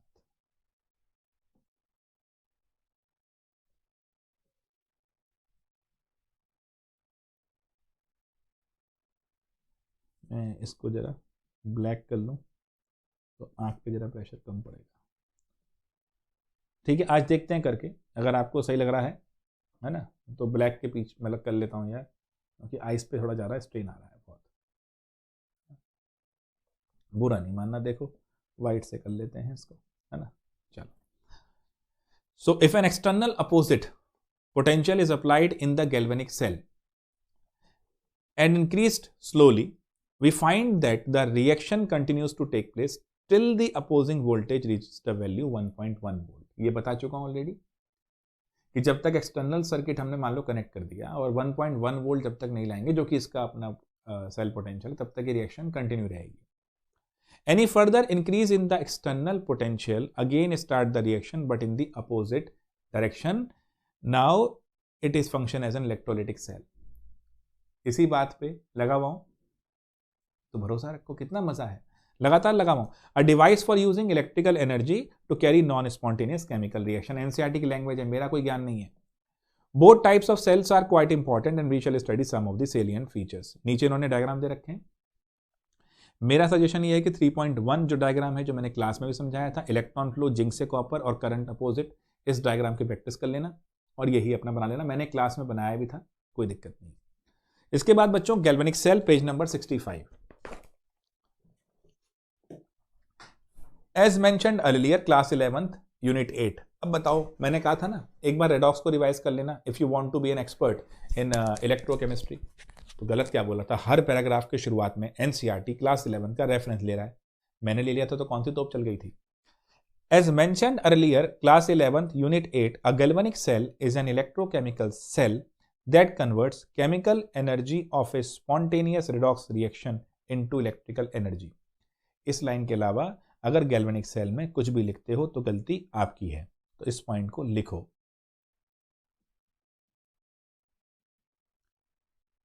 सर मैंने तो उस किताब के अंदर से ये डेफिनेशन ली है. क्यों ली है भाई, गलती तेरी है.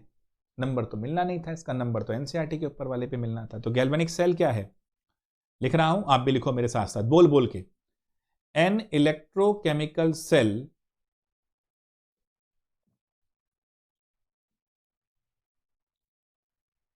that converts, बोल बोल के मेरे साथ, that converts the chemical energy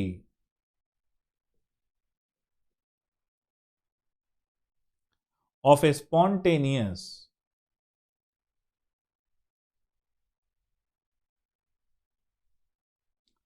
redox reaction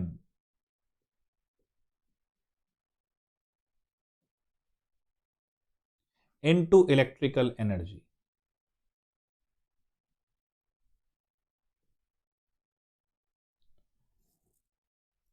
बोलो मेरे साथ फिर से.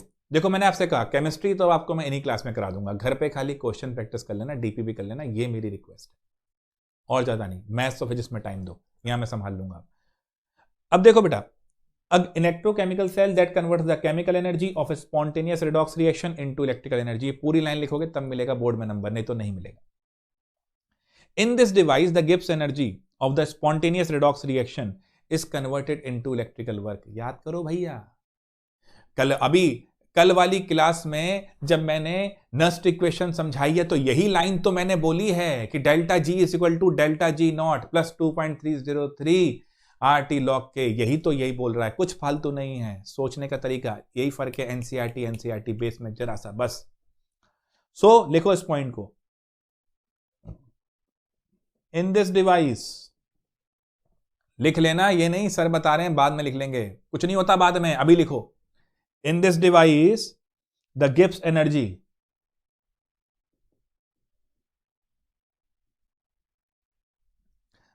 Energy of the spontaneous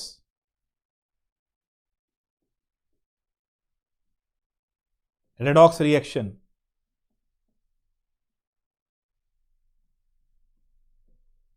is converted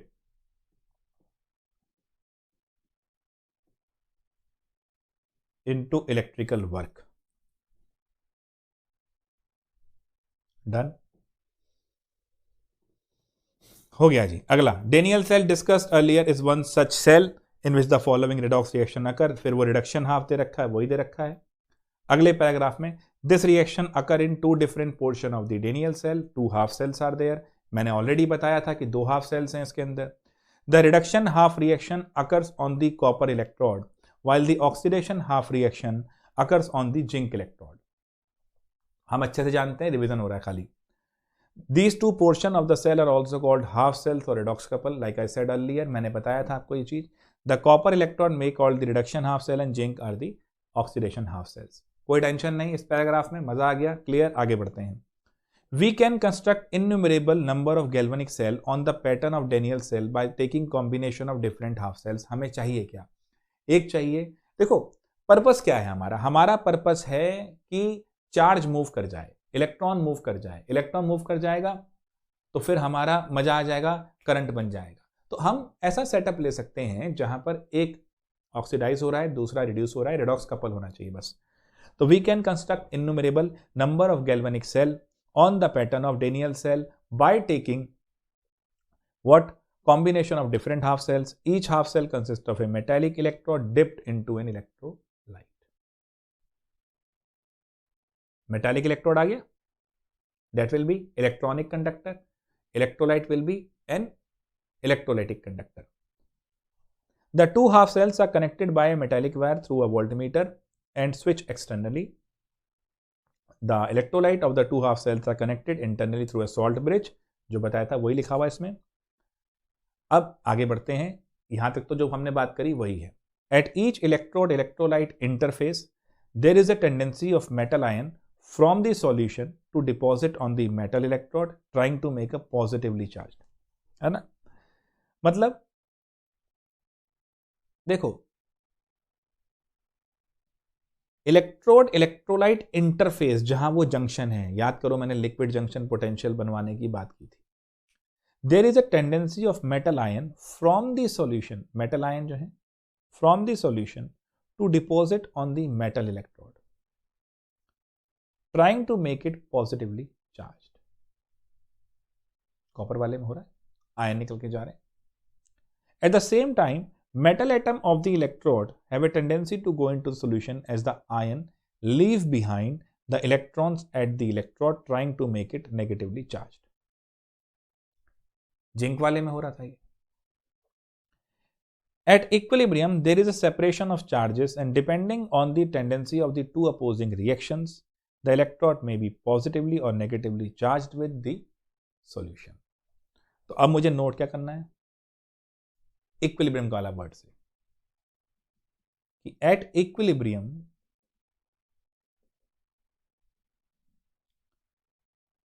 there is a separation of charges, there is a separation of charges and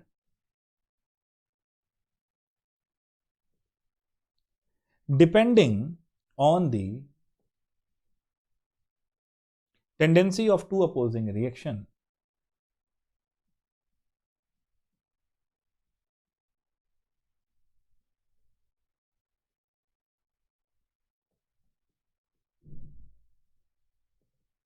reactions the electrode may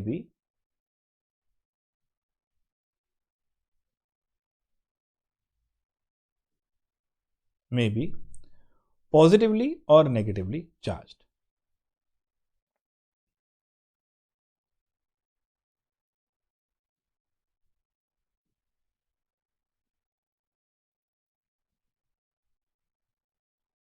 Charge with respect to the solution.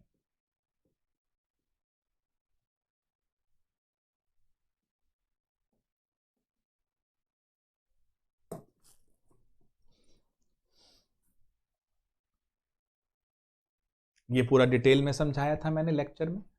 मैंने आपसे कहा था जैसे जिंक इलेक्ट्रोड है, ध्यान से सोचना, तो जिंक इलेक्ट्रोड में से जिंक का एटम सॉल्यूशन में जाएगा और इलेक्ट्रॉन वहां पर छोड़ जाएगा, जिंक +2 अंदर आ जाएगा। इलेक्ट्रॉन कहां छोड़ जाएगा? इलेक्ट्रोड पे। अब वो ये कह रहा है at equilibrium there is a separation of charges and depending on the tendencies of the two opposing reactions, the electrode may be positively or negatively charged with respect to the solution. अगर Zn+2 solution में जा रहा है तो electrode हो गई हमारी negative, और नेगेटिव हो गई तो एनोड हो गई थी। और अगर कॉपर +2 इलेक्ट्रोड पे जा रहा है तो नीचे क्या छोड़ रहा है? SO4 माइनस को, तो वो नेगेटिव हो रहा है, तो उसके रिस्पेक्ट पे ये पॉजिटिव हो रहा है। इस तरीके से समझाया था मैंने। और मैंने कहा था फिर फर्दर और इलेक्ट्रॉन को नीचे नहीं आने देगा सल्फेट आयन, क्योंकि वो तो नेगेटिव है, रिपेल करेगा। और फर्दर जिंक +2 को नीचे नहीं आने देगा, क्योंकि वो पॉजिटिव है, सॉल्यूशन रिपेल करेगा। इसी को लिक्विड जंक्शन पोटेंशियल कहा था। इसी को दूर करने के लिए सॉल्ट ब्रिज लगाया था, याद आ गया? तो सिर्फ इंपॉर्टेंट पॉइंट को बार बार रिवाइज कराता हूं डिफरेंट एंगल से, ताकि समझ में आता चला जाए। Okay, a potential difference develop between the electrode and the electrolyte is called electrode potential.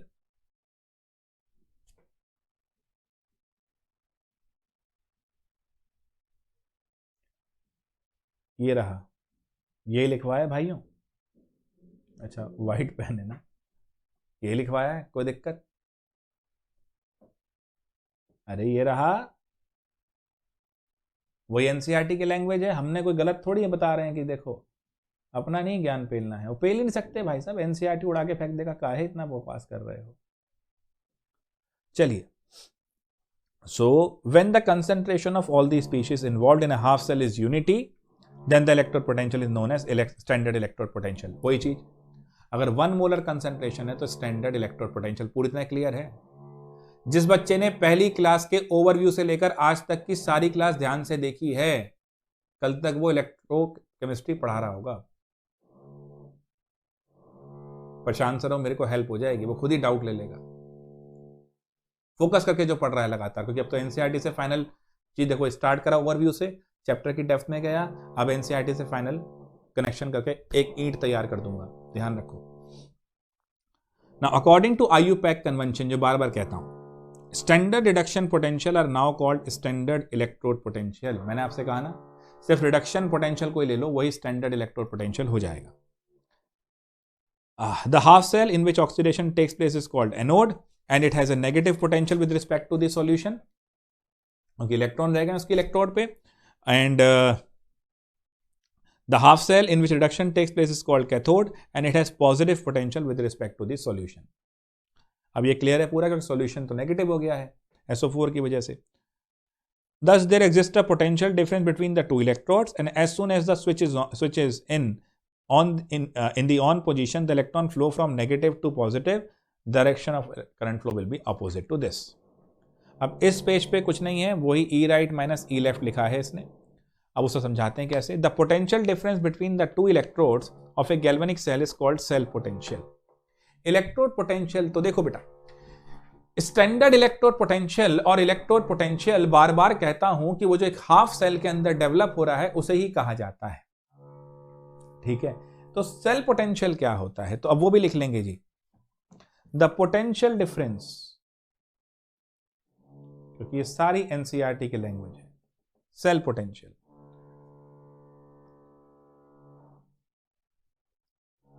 the potential difference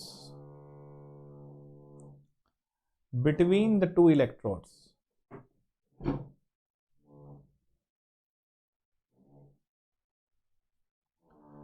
of a galvanic cell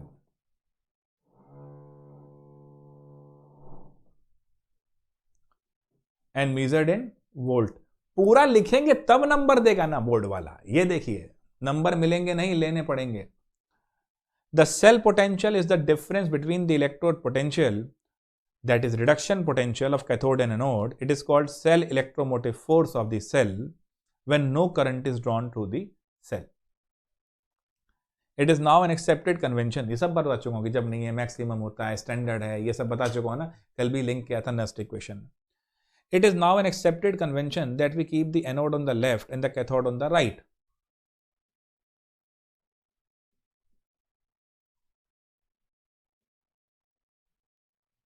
anode on the left, cathode on the right. Clear है? सब बातें link करके लाता हूं भैया, कोई tension नहीं, परेशान मत हो। While representing the galvanic cell, a galvanic cell is generally represented by putting a vertical line between metal। लिखवा दिया आपको रिप्रेजेंटेशन, एनसीईआरटी की लैंग्वेज है ना, बट पॉइंट वाइज है। अब आनंद आएगा भाई साहब, पेपर में क्वेश्चन आया, एक बच्चा पैराग्राफ पेल रहा है, एक ऐसे सुंदर सुंदर लाइनें बना रहा है। राइटिंग चलो माना हमारी इतनी सुंदर नहीं है, किसको नंबर बढ़िया मिलेगा खुद ही जानते हो, मेरे बताने की क्या जरूरत है। ठीक है, अ galvanic cell is generally represented putting a vertical line between metal and electrolyte solution and putting a double vertical line between the two electrolytic electrolytes is representing a salt bridge. Under this convention, the EMF of the cell is positive and it is given by potential of the half cell on the right hand side minus the potential of the half cell on the left hand side. E cathode minus E anode. ठीक है, फिर मैंने आपको ये निकालना तो सिखा ही दिया। अब नीचे दे रखा है, इसी में स्टैंडर्ड हाइड्रोजन इलेक्ट्रोड ऑलरेडी देख चुके हैं, कोई दिक्कत नहीं है। मैंने आपको जिंक वाला निकाल के सिखा दिया था अभी, इसके अंदर यहां पर जिंक वाला सिखाया है। एनसीईआरटी में कॉपर वाला भी दिया है, फर्क कुछ नहीं, ऐसे ही आप यूज करेंगे। ठीक है जी, फिर आपको दोनों सेल का निकालने को बोल रखा है।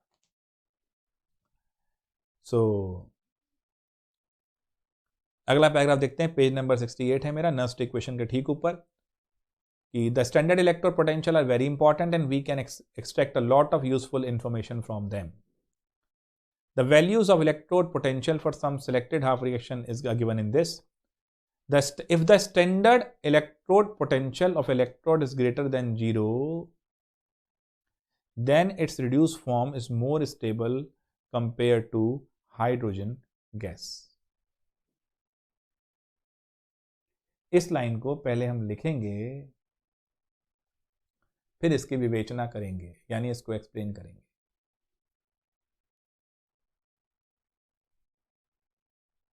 If the standard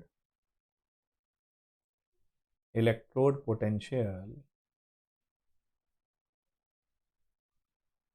of an electrode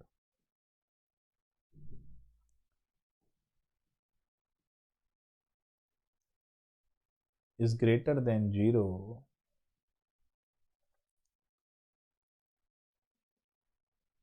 then its reduced form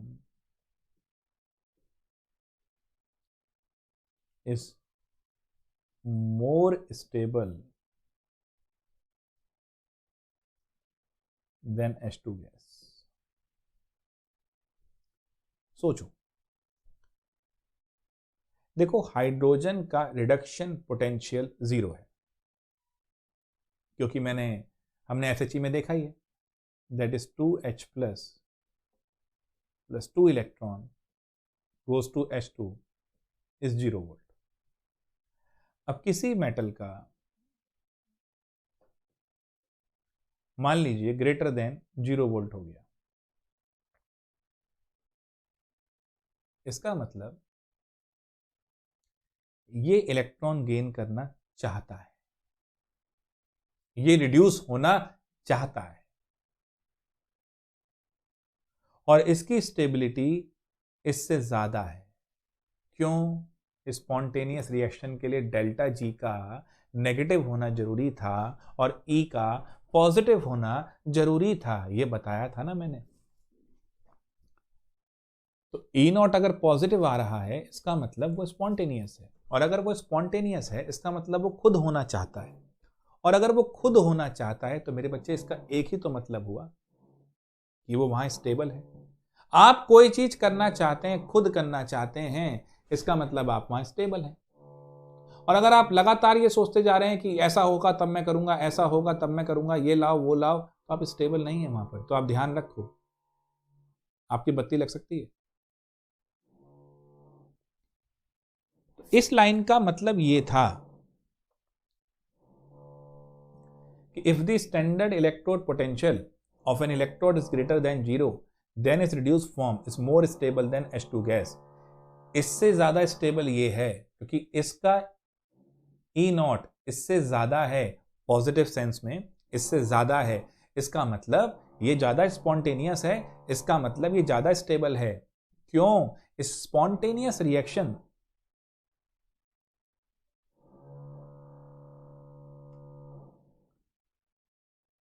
spontaneous reactions जो होती हैं वो अपने आप होती हैं और वो हाई एनर्जी से लो एनर्जी की तरफ मूव करती हैं। तो इसका मतलब जिसका ज्यादा है उसकी एनर्जी ज्यादा लो है और वो स्टेबिलिटी में ज्यादा बेटर है। आई होप जो मैंने समझाया है अच्छे से क्लियर है। Similarly, if the standard electrode potential is negative, then hydrogen gas is more stable than the reduced form of the species। मतलब अभी जिंक वाला देखा था, तो जिंक वाले में जिंक का रिडक्शन पोटेंशियल अभी नेगेटिव आया था, आपने निकाला था, और इसका हाइड्रोजन का 0 है, यानी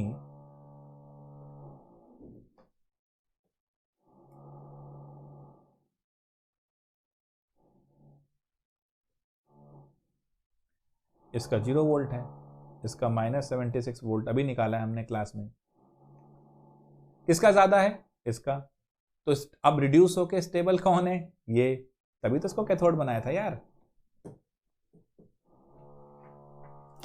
समझ में आ गया नहीं आ गया? तभी तो भाई इसको कैथोड बनाए थे। क्यों?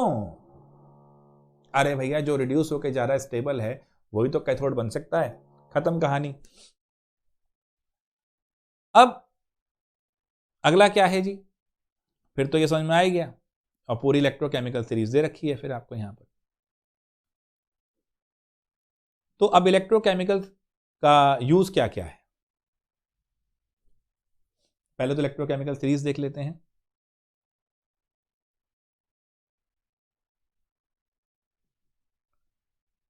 इलेक्ट्रोकेमिकल सीरीज क्या होती है मेरे बच्चों?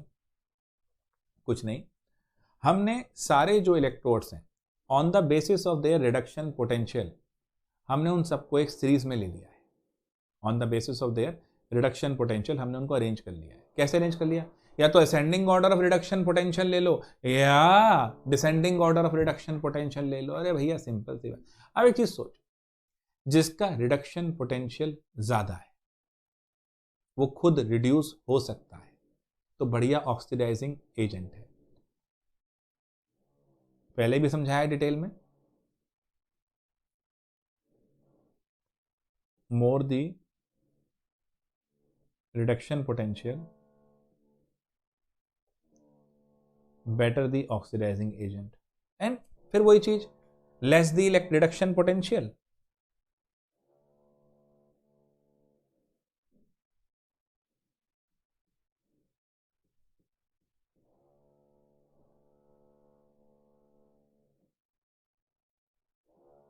Better the reducing agent. खत्म। आगे बढ़ते हैं। अब इसके बाद इन्होंने दे रखा है कि table indicates that fluorine gas has the maximum tendency to get reduce to fluoride ion, यानी F2 + 2 electron goes to 2F-। Highest electronegative element है, दिखाना ही था इसको, तो इलेक्ट्रॉन तो खींचना ही था, तो बेस्ट ऑक्सीडाइजिंग भी इस केस से हो रहा है, और इसका दे भी रखा है 2.87 वोल्ट, और ये पूरी सीरीज है। So fluorine gas is the strongest oxidising agent, जो मैंने आपको बोला।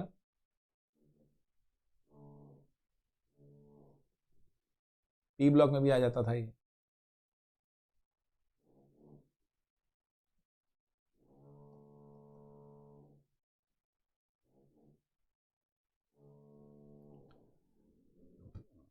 ठीक है जी।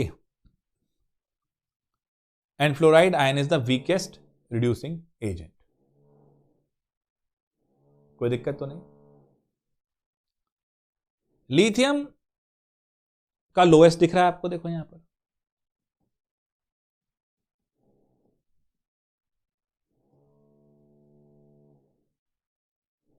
अब देखो यहां एक और कमाल की चीज समझाता हूं, बड़ा मजा आएगा। फिर एक आध बच्चा कह देगा सर जी टॉपिक जंप कर गए। अरे जंप नहीं कर गए भाई, मिक्स कर गए। पेपर वाला ही मिक्स करेगा तो हलवा बन जाएगा तुम्हारा। शर्मा जी बता रहे हैं, सुन लो।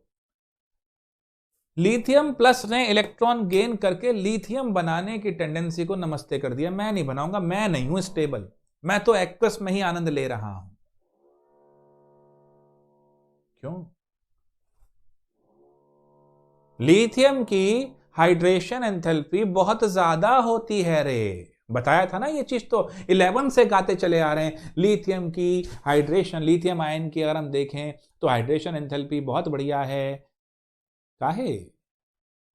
साइज छोटा है। सुनते जाना। लिथियम प्लस का साइज बहुत छोटा हो गया, पॉजिटिव चार्ज बेटर तरीके से एक्सपोज हो गया।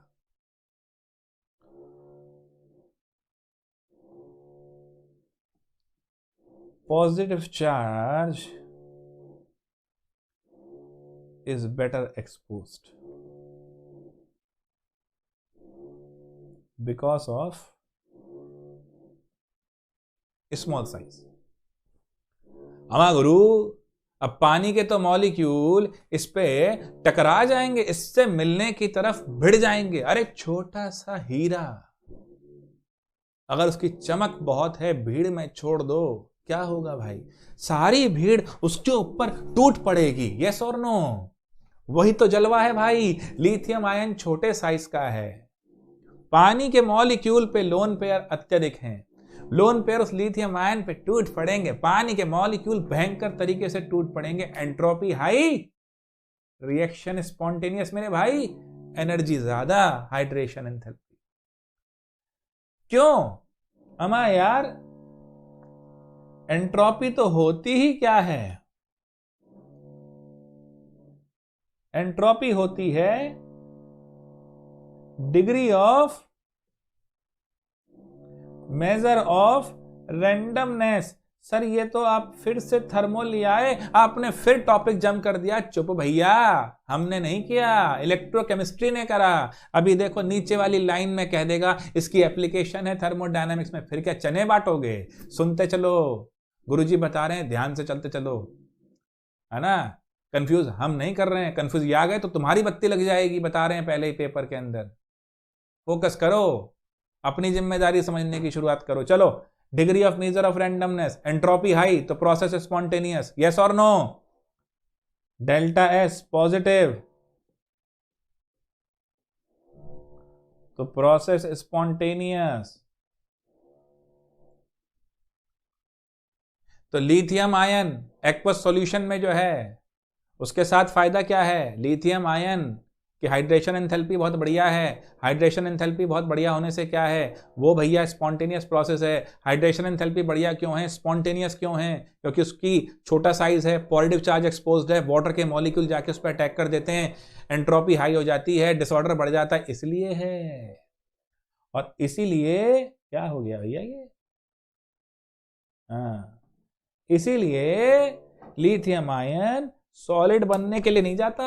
कहता है हम तो एक्वस में ही स्टेबल हैं, हम नहीं होते रिड्यूस, हम नहीं जाते। इसीलिए लिथियम की अगर बात करी जाएगी तो वो रिड्यूसिंग एजेंट अच्छा है।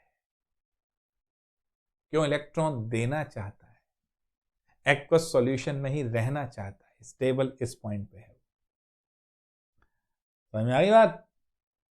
चलो चलो दुनिया के लोगों, मेरा नाम मिस्टर गो, चलो electrochemical cell are extensively used, uses आ जाओ।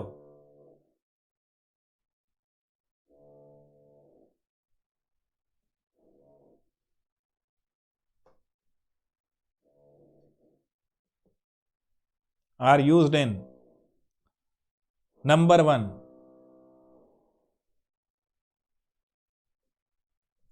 determining the pH of these solutions, solubility product समझाया था डिटेल में, क्या होता है solubility product, equilibrium constant,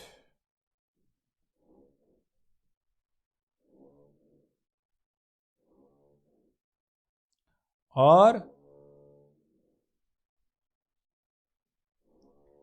देखो डिटरमाइन करोगे पीएच ऑफ सॉल्यूशन, डिटरमाइन करोगे सॉल्युबिलिटी प्रोडक्ट, डिटरमाइन करोगे equilibrium constant, the thermodynamic properties. आगे नहीं आ गया? मेरे को मत बोलो, मैं नहीं टॉपिक जंप करूंगा, जो है वो बताऊंगा भैया, सीधी बात है, उसको बर्दाश्त करना पड़ेगा, सुनना पड़ेगा, मिस करोगे तुम्हारी गलती है। और फाइनली पोटेंशियोमेट्रिक टाइट्रेशन,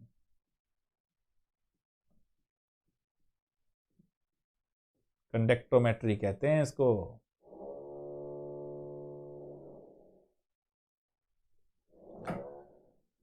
चलिए अगला इंटेक्स क्वेश्चन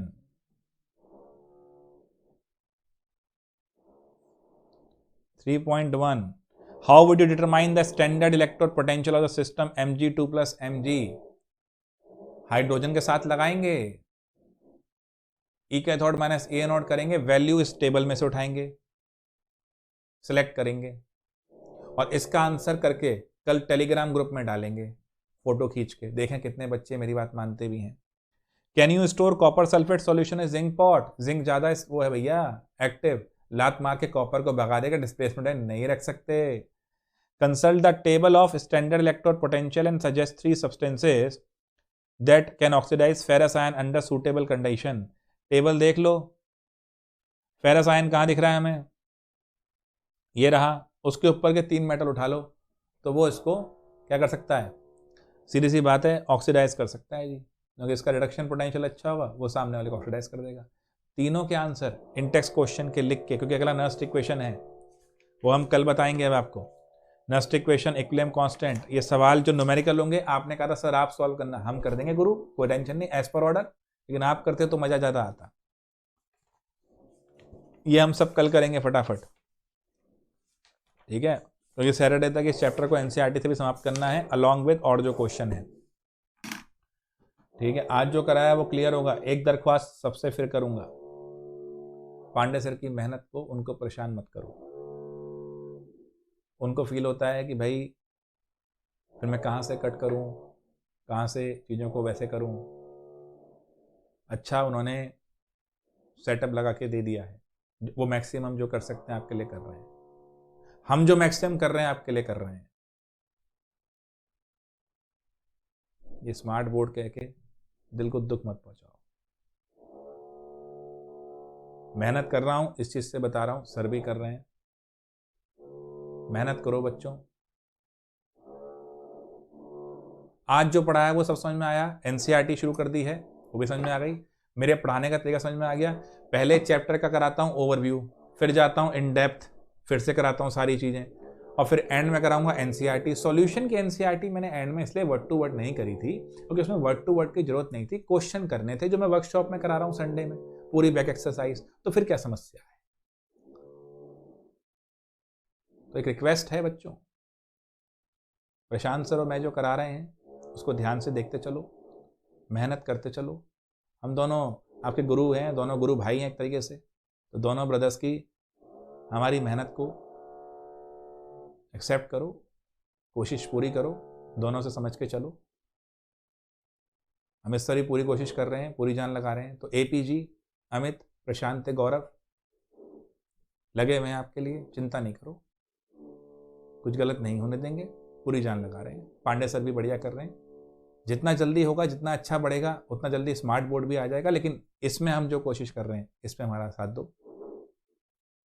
तो मिलते हैं बच्चों फिर, और अगले हफ्ते से सॉलिड स्टेट भी लेकर आ रहा हूँ, परेशान मत हो, क्योंकि सॉलिड स्टेट के लिए मैं चाह रहा था कि थोड़ा कलरफुल हो जाए यार चीज़ें, तो मैंने वीडियो तो बना ली है, लेकिन इसके साथ ही लाऊंगा आपके लिए। इलेक्ट्रो पहले पूरा होने दो इस हफ्ते, लगन से पढ़ लो। तो आज की सभा इस बात के साथ समाप्त करते हैं। आई होप जो मैंने आज पढ़ाया है, जो समझाया है लाइन बाय लाइन एनसीईआरटी चीज़ें, अब वो क्लियर हैं। नमस्कार दोस्तों।